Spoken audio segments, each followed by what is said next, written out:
2 ऑक्टोबरपासून राज्यामध्ये म्हणजे अगदी गांधी जयंतीच्या मुहूर्तापासून राज्यात वेगवेगळ्या रुग्णालयांमध्ये मृत्यूचं थैमान सुरू आहे। मुख्यमंत्री 48 तासात 2 वेळा दिल्लीला जात आहेत। उपमुख्यमंत्री म्हणजे उद्धव ठाकरेंच्या भाषेत सांगायचं तर एक फुलचे 2 हाफ कुठे आहेत हे काही कळत नाही आहे। आणि त्यामुळे या सगळ्या आरोग्य व्यवस्थेचे 3-13 वाजले। टास्क फोर्स काय करतोय? मुख्यमंत्री एका ठिकाणच्या डीनवर जर मनुष्यवधाचा गुन्हा दाखल करतात तर इतरांना ते का माफ करतात, असे अनेक प्रश्न आता उद्धव ठाकरे यांनी विचारलेले आहेत। आणि उद्धव ठाकरे यांचे या प्रश्नांमुळे सरकारची त्रेधा तिरपीट तर उडालेली आहेच, पण त्याच वेळेला राज्याचे आरोग्यमंत्री डॉक्टर तानाजी सावंत यांची उचलबांगडी आता अटळ झालेली आहे। आणि त्यामुळेच उद्धव ठाकरेंच्या या फटकेबाजीचा आता सरकार नेमकं कसं सामना करणार हे बघायचं। नमस्कार मित्रहो, मी राजेश कोचरेकर आणि आपण पाहताय टाइम महाराष्ट्र। 2 ऑक्टोबरपासून राज्यात वेगवेगळ्या ठिकाणी मृत्यूचं थैमान सुरू आहे। नांदेडमधल्या डॉक्टर शंकरराव चव्हाण रुग्णालयामध्ये 51 जणांचे बळी गेलेत, नागपूरमध्ये बळी गेलेत, ठाण्यामध्ये बळी गेलेत।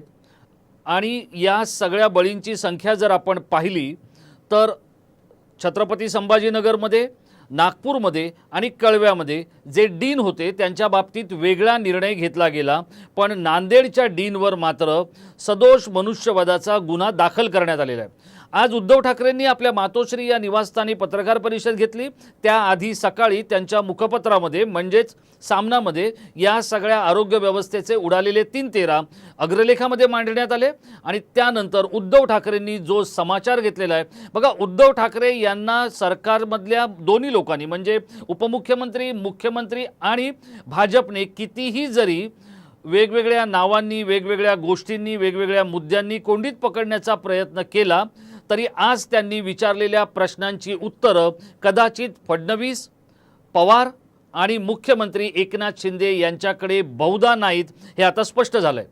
याचं कारण काय तर आज उद्धव ठाकरे यांनी एक गोष्टीचं भान नीट राखलं, ते म्हणजे दुपारी होणारी राष्ट्रवादी काँग्रेसची जी सुनावणी आहे त्याच्यावरही ते काही बोलले नाहीत। अजितदादांच्या पालकमंत्री पदावरही ते काही बोलले नाहीत।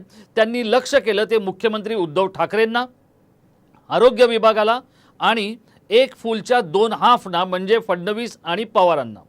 त्यातही फडणवीसांवर त्यांचा रोग जास्त होता आणि त्याहीपेक्षा अधिक टीका केली ती शिंदेंवर। आज त्यांनी काय म्हटलं तर त्यांनी म्हटलं की धरण फुटल्यानंतर खेकड्यांनी धरण फोडलं असं म्हणणारे बुद्धिमान आरोग्यमंत्री आहेत। त्यांच्या या भ्रष्टाचाराच्या धरणामुळे पाणी त्यांच्या शेतात जाते। आणि हे खरं आहे की जो गोंधळ झालेला आहे तो डॉक्टर तानाजी सावंत, त्याचप्रमाणे हसन मुश्रीफ या लोकांनी केलेल्या भुसभुशीत कारभाराचा हा फटका आहे। आज उद्धव ठाकरेंनी अनेक बोचरे प्रश्न उपस्थित केले। ते म्हणाले की औषध खरेदी जी सुरू आहे किंवा जी सुरू होती तिला थांबवण्यात आलेलं आहे आणि आत्ता जी औषध खरेदी सुरू होणार आहे ती दलालांच्या माध्यमातून होते, तिचं रेट कार्ड ठरलेलं आहे कमिशनचं। आमच्या सरकारच्या काळात असं होत नव्हतं असं उद्धव ठाकरे म्हणालेले आहेत। टास्क फोर्स हा कोविडमध्ये जे काही संपूर्ण यंत्रणा ही राबली, या यंत्रणेवर टास्क फोर्सने अत्यंत महत्त्वाची भूमिका बजावलेली होती। तो टास्क फोर्स मुख्यमंत्री एकनाथ शिंदे आणि उपमुख्यमंत्री फडणवीस पवारांनी रद्द केला। नवा टास्क फोर्स नेमलेला आहे, तो टास्क फोर्स करतो काय? याचप्रमाणे जर आपण सगळ्यात महत्त्वाच्या मुद्द्यावर उद्धव ठाकरेंनी बोट ठेवलं ते म्हणजे श्याम वाकोडे हे जे डीन आहेत नांदेडच्या रुग्णालयाचे, त्यांच्यावर सदोष मनुष्यवधाचा गुन्हा दाखल करण्यात आला। उद्धव ठाकरेंनी विचारलेल्या या प्रश्नाने मुख्यमंत्र्यांची कोंडी होणं हे स्वाभाविक आहे आणि ती होणारच आहे। त्यांनी विचारलं की जर वाकोडेंवर सदोष मनुष्यवधाचा गुन्हा दाखल होतोय तर कळव्याच्या डीनवर तो का झाला नाही, छत्रपती संभाजीनगरमधल्या रुग्णालयाच्या डीनवर तो का झाला नाही आणि नागपूरच्या डीनवर तो का झाला नाही, या प्रश्नाचं उत्तर सरकारला द्यावं लागणार आहे। तानाजी सावंत यांनी जो भ्रष्टाचारी कारभार आरोग्य सेवेमध्ये सुरू केलेला आहे त्याच्यावर आज अक्षरशः कोरडे ओढण्याचं काम उद्धव ठाकरे यांनी केलं। उद्धव ठाकरेंनी आणखी एक गंभीर आरोप केला। ते म्हणाले की मुख्यमंत्री सहाय्यता निधीमधला निधी जातो कुठे, या निधीची आणि या सहाय्यता निधीच्या मंजुरीची सीबीआय चौकशी व्हायला पाहिजे अशा स्वरूपाची मागणी आज मुख्यमंत्रीपदी राहिलेल्या आणि मुख्यमंत्री पदावरून सुटपूट लागत पाय उतार झालेल्या उद्धव ठाकरेंनी केलेली आहे। त्यांनी आज आपल्या शिवसेनेला अलर्ट मोडमध्ये नेलेलं आहे। त्यांनी शिवसैनिकांना काय सांगितलं की तुम्ही जा वेगवेगळ्या रुग्णालयांमध्ये, तुमच्या सिव्हिल हॉस्पिटलमध्ये, तिथे कुठल्याही स्वरूपाची चुकीची गोष्ट करू नका, चुकीची कारवाई करू नका, पण औषधं, तिथलं मनुष्यबळ, तिथले डॉक्टर यांची सगळी माहिती घ्या आणि याच्यावर आपल्याला रणकंदन उठवायचे असे साफ संकेत त्यांनी दिलेले आहेत।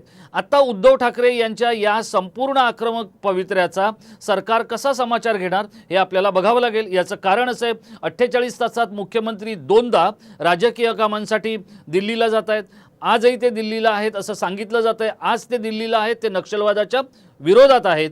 याचं उद्धव ठाकरे यांनी समर्थन केलेलं असलं तरी त्यांनी दुसरा एक आणखी बोचरा प्रश्न विचारलाय, तो म्हणजे जेव्हा नागपूर पुरात बुडालेलं होतं त्यावेळेला मुख्यमंत्री बॉलिवूडच्या तारांगणामध्ये नेमके फोटोग्राफी करून, फोटो सेशन करून काय साध्य करत होते?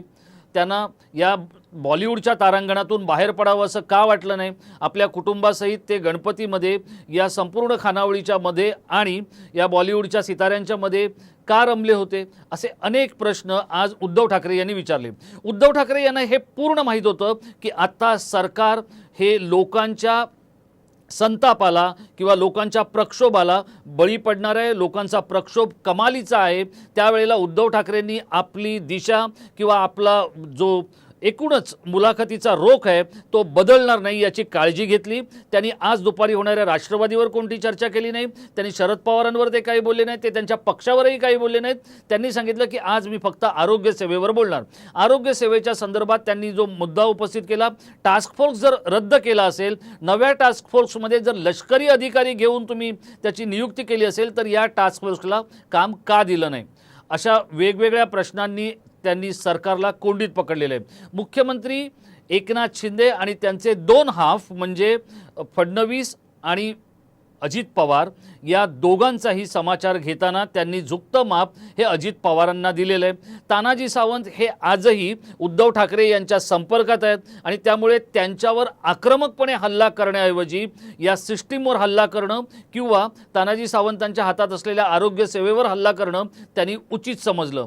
तानाजी सावंतांच्या कुटुंबाशी संबंधित काही मंडळी राज्याच्या आरोग्य सेवेमध्ये ढवळाढवळ करतायत, वेगवेगळ्या स्वरूपाचे रेट कार्ड आणि वेगवेगळ्या स्वरूपाची दलालीशी संबंधित गोष्टी महाराष्ट्राच्या वेगवेगळ्या भागात घडतायत। याच्याकडे देखील मुख्यमंत्रीपदी राहिलेल्या उद्धव ठाकरे यांनी आज लक्ष वेधण्याचा प्रयत्न केला। मुख्यमंत्री एकनाथ शिंदे आणि उपमुख्यमंत्री फडणवीस पवार हे आता उद्धव ठाकरेंच्या या एक एक सोडलेल्या बाउन्सरला आणि अत्यंत टोकदार असलेल्या या प्रश्नांचा कसा सामना करणार, त्यांना ते किती वेळात आणि कसं उत्तर देणार हे आपल्याला बघायचं आहे। पण त्यांनी जी सगळ्यात महत्त्वाची मागणी केली ती म्हणजे या सरकारची या मनुष्यवधाबद्दल CBI चौकशी करायला हवी। हे जे त्यांनी म्हटलेलं आहे, याच CBI चौकशीचा सामना किंवा या मागणीचा रेटा उद्धव ठाकरे आणि त्यांचे सहकारी कसा करतात आणि या सगळ्या रेट्याला सरकार म्हणून शिंदे, फडणवीस, पवार कसं उत्तर देतात हे आपल्याला बघायचं आहे। आजचा सकाळचा दिवस म्हणजे बघा, दुपारी राष्ट्रवादी कोणाची याच्यावर आज खल होणार आहे, पण त्याच वेळेला सकाळचं सत्र जे आहे ते उद्धव ठाकरेंनी गाजवलेलं आहे असं म्हटलं तर ते वावगं ठरणार नाही। आणि त्यामुळेच या आरोग्य सेवेच्या समोर काय वाढलेलं आहे हे येणाऱ्या काळात किंवा येणाऱ्या काही तासांमध्ये आपल्याला कळणार आहे। तानाजी सावंतांची उचलबांगडी होणार का हे आम्ही आपल्याला कळवणार आहोत। आपण हा व्हिडिओ शेवटपर्यंत पाहिला त्याबद्दल आपल्याला खूप खूप धन्यवाद।